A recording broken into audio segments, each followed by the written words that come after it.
Graça e paz, irmãos. Estamos meditando na primeira carta do apóstolo Paulo aos Coríntios e vamos continuar. Inicialmente vamos ouvir uma leitura do capítulo 3, versículos de 5 a 9. Vamos ouvir a leitura.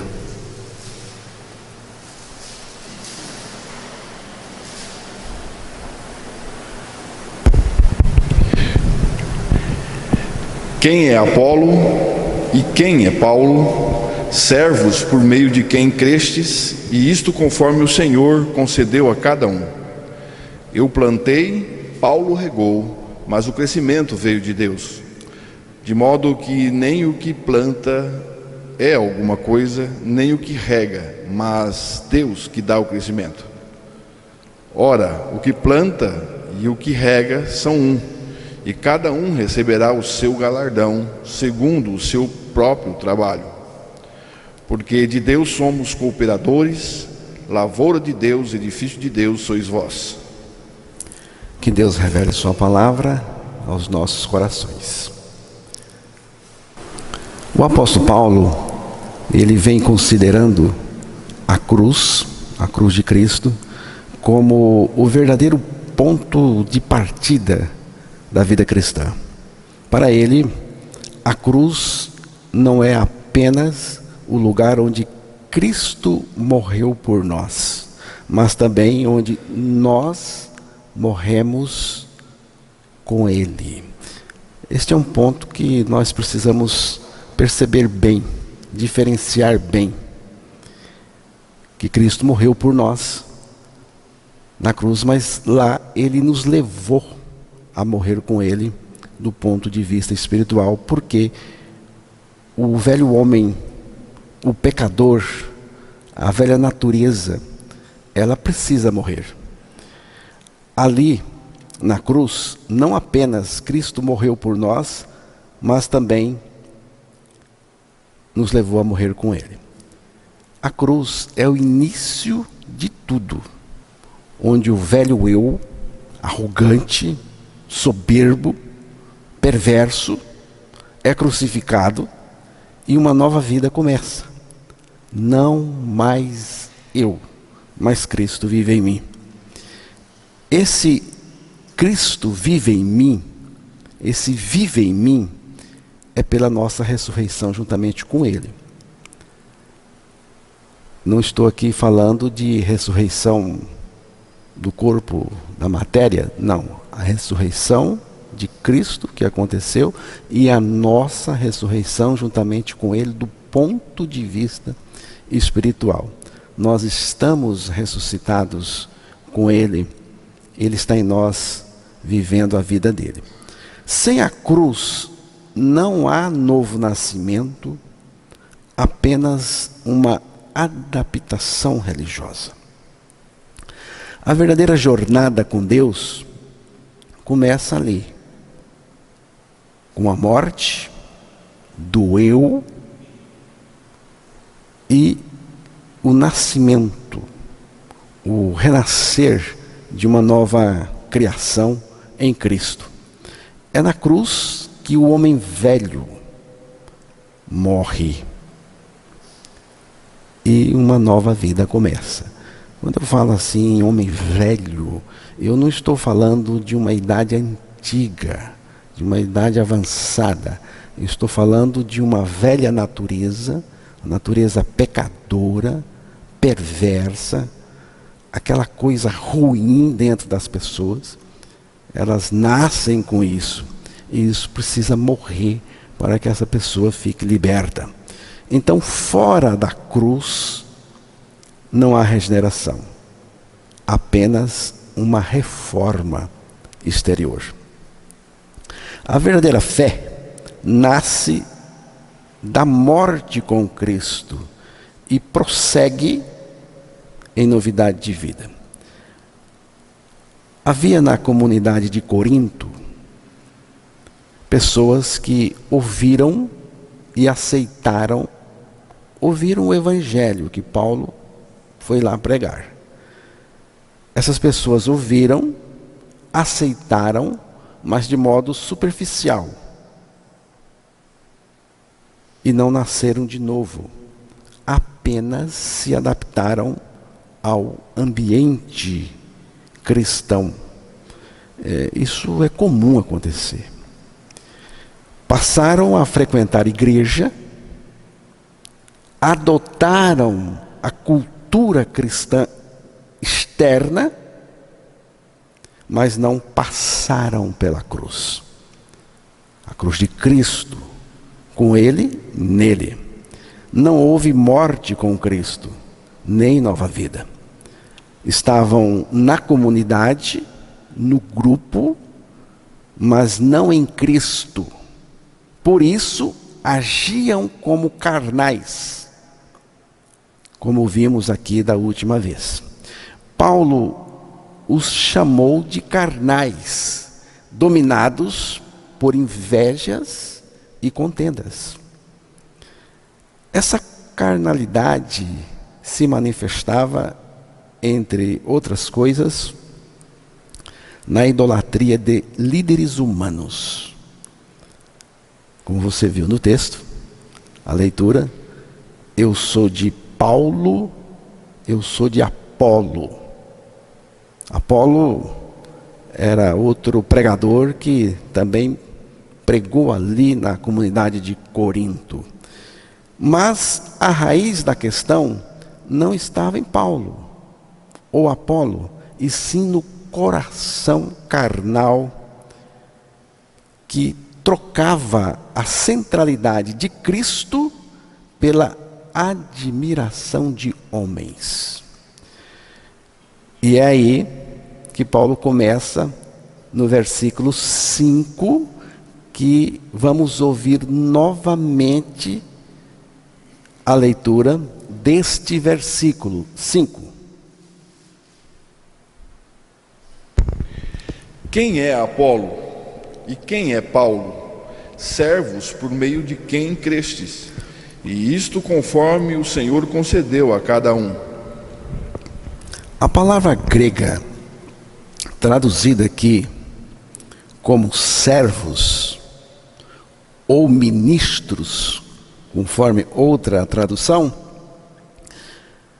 a palavra grega é diáconos, que literalmente significa servo, assistente, ajudante, ministro. O termo diáconos é mais bem traduzido por servo, mas também pode ser corretamente traduzido como ministro, no sentido de que um servo ele executa uma função a favor de outro, especialmente no contexto da igreja ou da obra de Deus.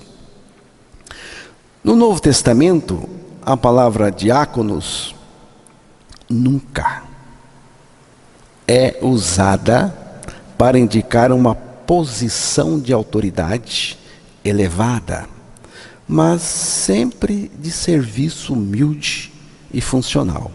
A tradução aí, servos, é mais fiel ao espírito do texto e também à ênfase do apóstolo Paulo. Diáconos é um servo que não é nada por si mesmo. Não é nada por si mesmo.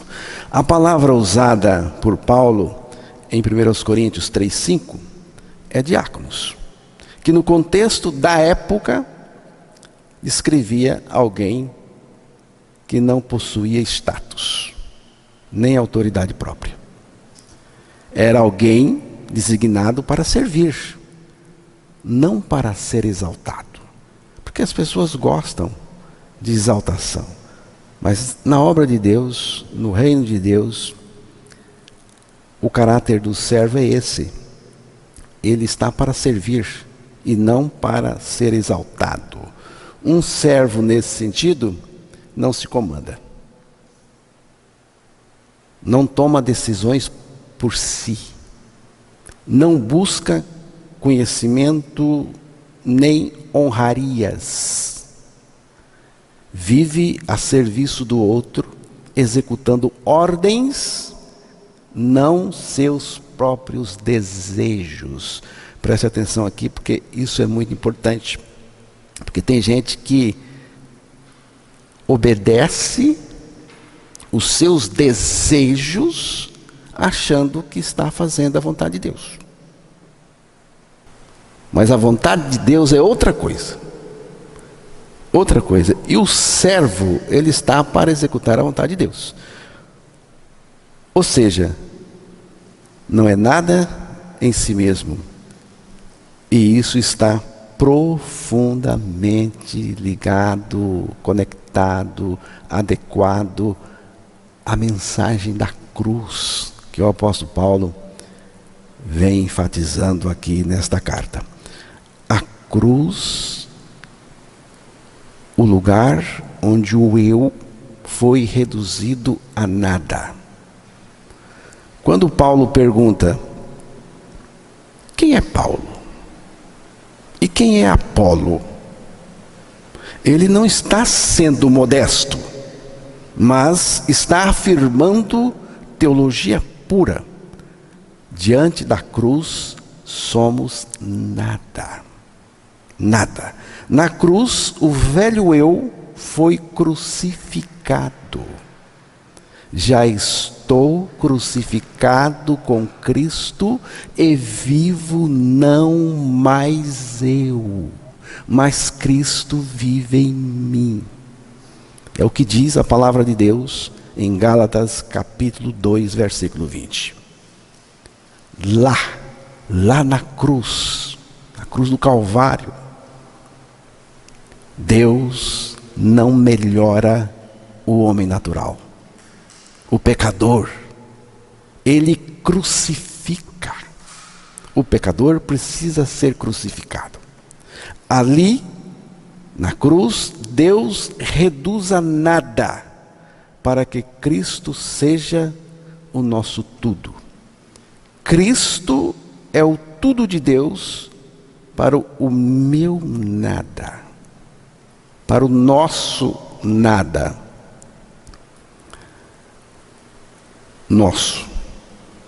Eu posso afirmar que Cristo é o tudo de Deus para o meu nada. Porque eu não tenho dificuldade com essa palavra nada. Porque é o que eu sou. Para que Cristo seja tudo em mim e através de mim. No mundo, a pergunta, quem é você? Costuma ser respondida assim. Sou doutor. Sou formado em tal universidade. Sou mestre em teologia. Sou empresário de sucesso. Ou então, eu sou pastor de uma igreja grande, famosa. Mas Paulo pergunta: quem é Paulo? Quem é Apolo? Ele mesmo responde: somos apenas servos, por meio de quem vocês crerão, conforme o Senhor deu a cada um, tanto o ministério, quanto as condições para cumpri-lo. Nós só somos instrumentos usados por Deus para que vocês cresçam. Cada um fez o que o Senhor determinou, do jeito que o Senhor quis e conforme Ele mesmo capacitou. Porque o Senhor determina, também Ele mostra o jeito que Ele quer que seja feito. E Ele mesmo capacita a pessoa para que ela possa executar a vontade dEle. Os servos não eram nada por si mesmos. Portanto, Foi Deus quem deu tanto o ministério quanto a capacidade para eles. O mesmo acontece com a gente. Tudo, irmãos, tudo vem dele, até a fé, para a gente poder crer, até a fé. Olha, preste atenção, a cruz de Cristo, muda a pergunta e muda a resposta. No mundo, o valor está no eu sou. Você sabe quem eu sou? Eu sei, mas não vou falar, porque senão você vai mostrar de fato quem você é. No mundo é assim, o valor está no eu sou. Mas no reino de Deus, o valor está no não mais eu, mas Cristo em mim. Na cruz descobrimos que não somos nada, fomos reduzidos a nada. E é nesse nada que Deus começa a fazer tudo.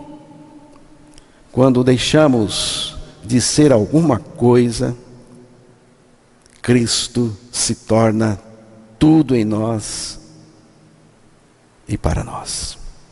Só na cruz, quem sou eu encontra a resposta verdadeira. Nós só somos instrumentos usados por Deus e nada mais. Cada um fez a sua parte, do jeito que o Senhor quis e conforme Ele mesmo capacitou para fazer. Paulo está dizendo, não olhem para mim, nem para Apolo, como se fôssemos alguma coisa. A fé de vocês não nasceu por causa da nossa capacidade, mas porque Deus agiu por meio de nós. Cada um só fez o que Deus permitiu e capacitou para fazer. E não se meta a fazer por conta própria. Porque se entrar por esse caminho, quebra a cara. É como se Paulo dissesse, eu sou só um trabalhador. Não sou dono da obra. O dono é o Senhor. Tudo o que fiz foi em obediência àquilo que o Senhor mandou e pela força do Senhor, porque Ele me capacitou. Pense em um jardineiro. Ele semeia a semente, rega, cuida. Mas quem faz nascer e crescer? Ele não tem esse poder. Ele não tem o poder para isso. Para nascer, tem que morrer. O que semeia não nasce se primeiro não morrer. Foi o que Paulo disse para a igreja de Corinto, um pouco mais adiante, no capítulo 15, versículo 36 da sua primeira carta. Isso é obra de Cristo na cruz. Portanto, tudo vem de Deus. O crescimento vem de Deus. É Ele que renasce a pessoa. É Ele que faz a pessoa nascer de novo. É Ele que salva a pessoa. E é Ele que também dá o crescimento. Assim também foi Paulo. Ele semeou a palavra. Apolo regou. Mas quem fez renascer e crescer foi Deus. Quantas vezes a gente se apega a nomes, títulos e líderes e esquece que tudo o que realmente transforma é a obra de Deus. É Deus. Até mesmo o melhor pregador do mundo, só pode ser útil se Deus estiver usando.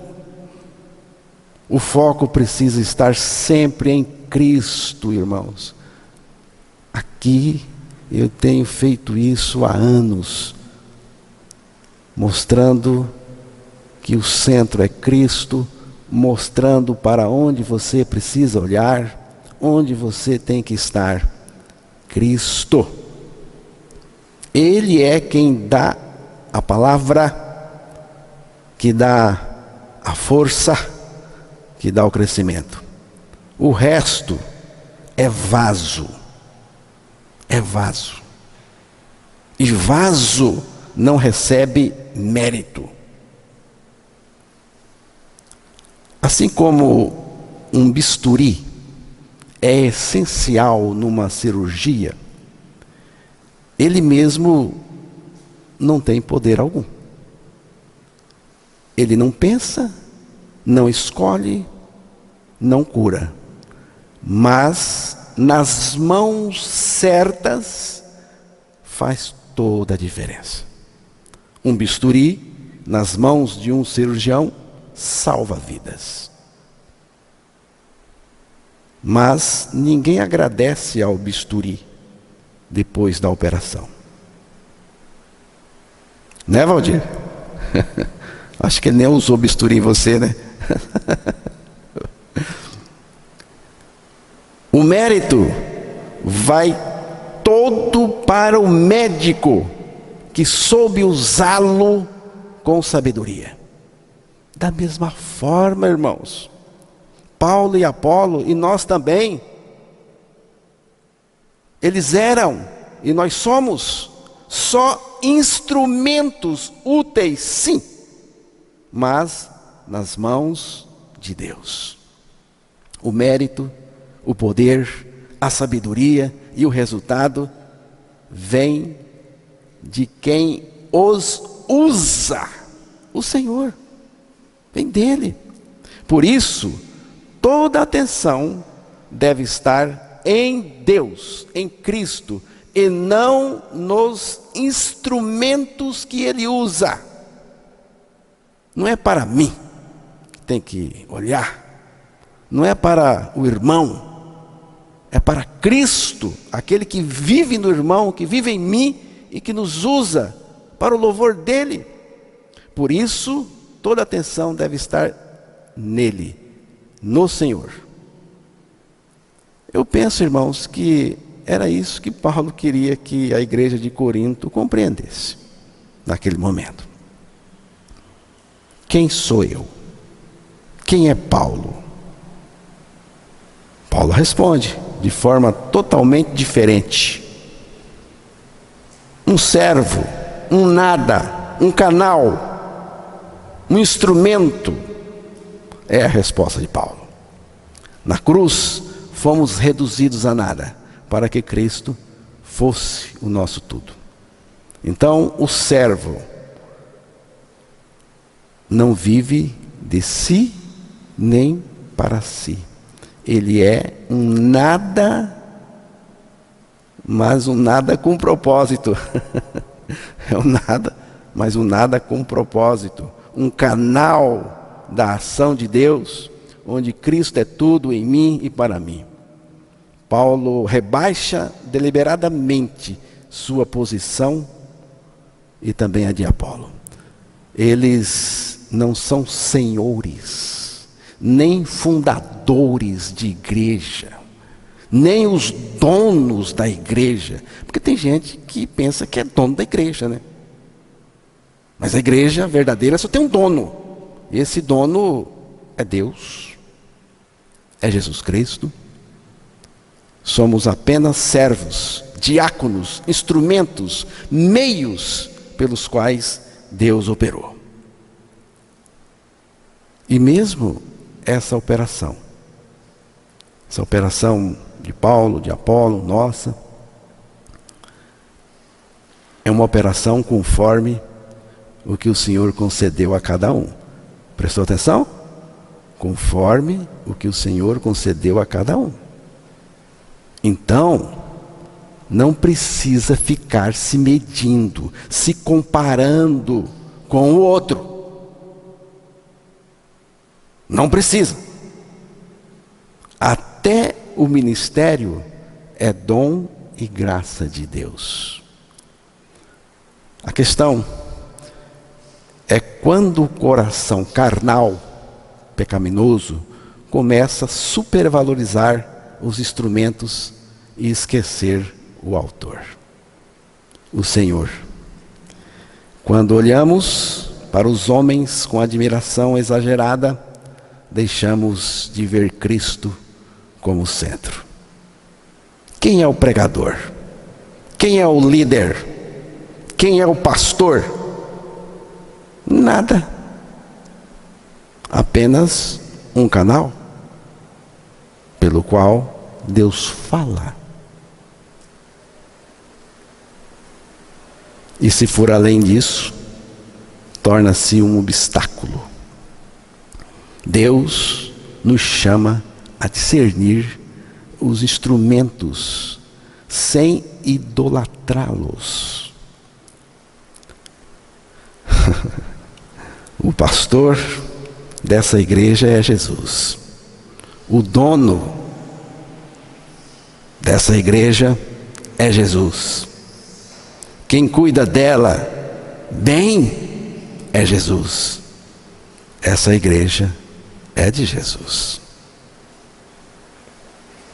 É um cântico antigo. E tem uma outra versão dele.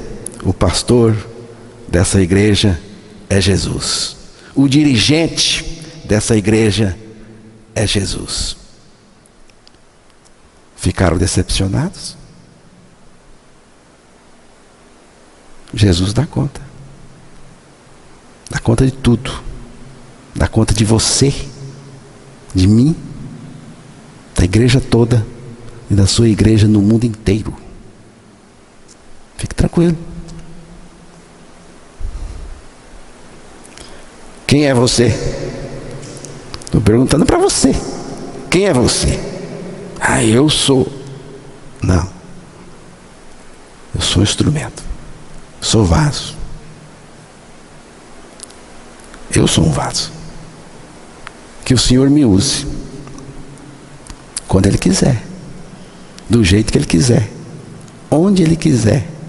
E tudo para o louvor, exaltação e honra dEle. E se Ele não quiser usar, viu? Se Ele não quiser me usar, tudo bem. Que isso também seja para o louvor dEle. E vamos que vamos. O crescimento vem de Deus. Leia novamente, versículos 6 e 7. Eu plantei, Apolo regou, mas o crescimento veio de Deus. De modo que nem o que planta é alguma coisa, nem o que rega, mas Deus que dá o crescimento. Aqui, Paulo, o apóstolo, apresenta a figura da lavoura.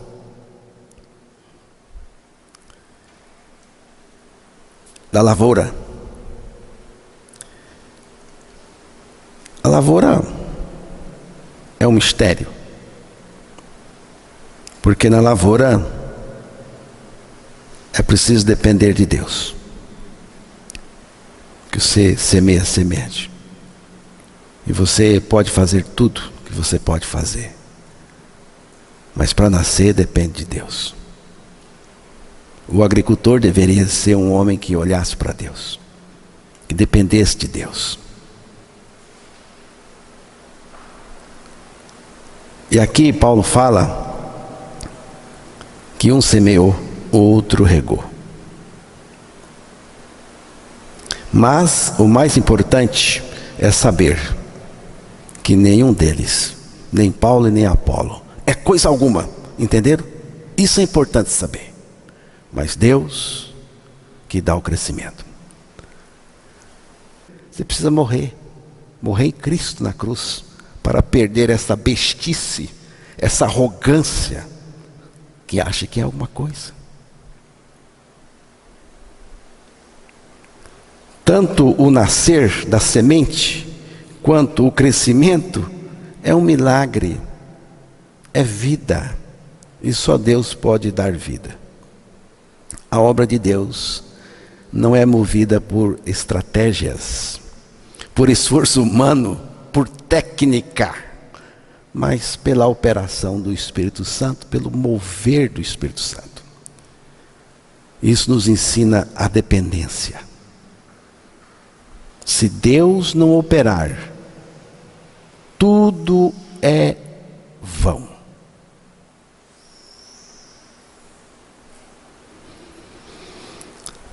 Só precisamos, irmãos, ser fiéis ao que Ele nos deu. É possível semear sem ver resultado. É possível regar e não colher. Mas se Deus estiver operando, o crescimento virá. Cristo é o fundamento, mas também é a vida. A cruz nos ensina isso. Quem morre com Cristo não depende de si mesmo, mas vive pela fé do Filho de Deus. O versículo 8, você poderia ler? Ora, o que planta e o que rega são um, e cada um receberá o seu galardão, segundo o seu próprio trabalho. O versículo 8, aí, coloca uma questão. Destaca aí a unidade na obra e o galardão pessoal. Tanto o que semeia como o que rega são um. E cada um receberá o seu galardão segundo o seu trabalho. Você está entendendo? Nós aqui somos um. Temos funções diferentes, trabalhos diferentes. O Senhor usa cada um do jeito que Ele quer, mas somos um só corpo, uma unidade. Paulo mostra que, embora haja diferentes funções, não há competição, não estamos competindo aqui. Porque nós trabalhamos para o mesmo Senhor, Ele é o dono. Essa é uma correção ao espírito do partidarismo que estava acontecendo na comunidade de Corinto. Então, irmãos, não há espaço para rivalidade entre nós.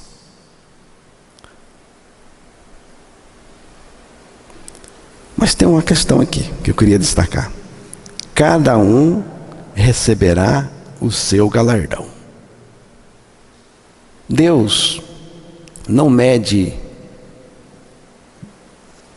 por resultado aparente, mas por fidelidade. Ele conhece o coração, os motivos e a dedicação e o esforço oculto. Ele conhece. Portanto, eu digo o seguinte a vocês: sirvam a Deus com alegria, com fidelidade, com sinceridade, e não para aparecer. É o suficiente servir a Deus com fidelidade, com sinceridade e com alegria, principalmente com alegria. Se for invisível aos homens, mas fiel ao Senhor, o galardão virá. E lembre-se, você não concorre com ninguém. Somos um corpo cooperando juntos. Não é sobre o tamanho da sua obra, mas se Cristo é o fundamento dela. tá? Você pode fazer uma coisa pequena. Não é o tamanho. É se Cristo é o fundamento disso que você está fazendo. No versículo 9, Paulo diz que somos lavoura e edifício de Deus. E também cooperadores de Deus. E eu gosto tanto dessa expressão, cooperadores de Deus. Eu acho fantástica esta expressão, irmãos. Cooperadores de Deus. Não porque Deus precise de nós, mas porque Ele, em sua graça, escolheu nos envolver. Por isso que eu acho fantástico. Deus, sendo quem Ele é, não precisa de você para nada. E escolhe você, envolve você na equipe dEle, para que você seja parceiro dEle, trabalhe com Ele. Então, a palavra cooperadores vem do latim e quer dizer trabalhar junto. Ou seja, cooperar literalmente significa trabalhar junto com alguém ou atuar com outros em uma mesma obra. Aqui trata-se daqueles que trabalham juntamente com Deus em sua obra. Que privilégio você trabalhar com Deus. Deus é quem opera a obra, mas em sua graça nos chama a participar dela com Ele.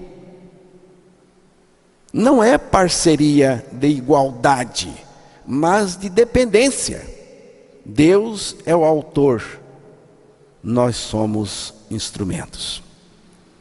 Essa palavra mostra que Paulo e os demais ministros não são autores da obra, mas instrumentos que atuam junto com Deus, sob a sua direção, a sua gerência e poder. Cooperadores de Deus. Mostra que não estamos de fora da obra, mas Deus nos chamou para participar com Ele, participar desse projeto com Ele. Mas a ideia é de parceria no trabalho. Não de iniciativa nossa, mas de submissão a uma ação superior, a ação de Deus. Podemos entender essa cooperação, esse cooperar com Deus em Gálatas 2:20, que é um texto que eu cito tanto aqui, que destaca: não mais eu, mas Cristo em mim. Cristo está em mim, vive em mim e me usa na sua obra. Mais à frente, nesta primeira carta aos Coríntios, Paulo diz: trabalhei mais do que todos eles, todavia, não eu, mas a graça de Deus comigo. O que está mostrando aqui é um paradoxo gracioso, porque essa cooperação é um paradoxo precioso. Trabalhamos, mas o mérito e a força vem de Deus. Somos usados, mas não somos fonte. A fonte, quem é a fonte? A fonte é Cristo em mim. Deus, que tudo pode fazer sozinho, escolhe nos envolver. Ele nos convida a sermos instrumentos, não porque precisa, mas porque quer compartilhar sua obra conosco. Não é porque Ele precisa de você não, irmão. É porque Ele quer compartilhar com você a obra dEle. Mas ao mesmo tempo, Ele é a fonte, o poder, a direção, a sabedoria, o tudo. E nós, como vasos, como bisturis nas suas mãos, só somos úteis enquanto usados por Ele. É assim que eu vejo. Isso mostra a humildade do servo, não somos autores da obra. A grandeza da graça, Deus age comigo, mas Ele é quem faz tudo. A beleza da cooperação com Cristo, é Cristo em mim e a graça dele comigo. Lavoura de Deus. Somos terra onde Ele trabalha para frutificarmos para Deus. Deus está trabalhando em você, trabalhando em mim. Edifício de Deus. Somos uma obra em construção cuja base é Cristo.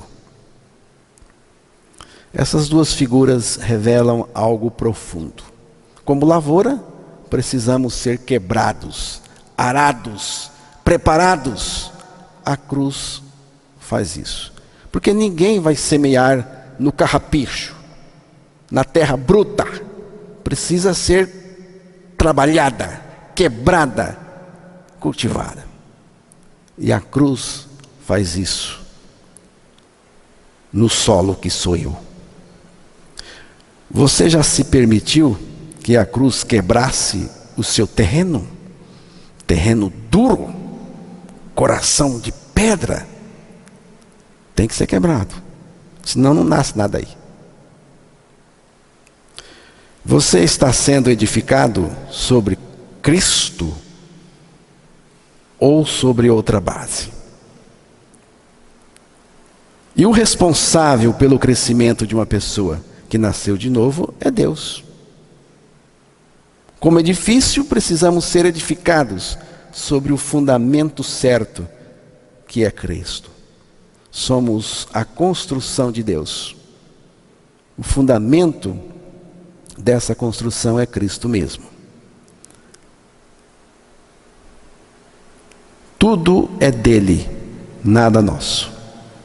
Paulo nos ensina então aqui que a maturidade espiritual reconhece a obra de Deus, os ministros são servos de Deus e o crescimento é dado por Ele. E a igreja pertence a Ele. Deus não nos chamou para sermos grandes, megas, mas Ele nos chamou para sermos fiéis e para a comunhão do seu Filho. E aí Ele nos usa. Estamos ocupados com Ele e depois Ele nos ocupa na obra dele. É assim.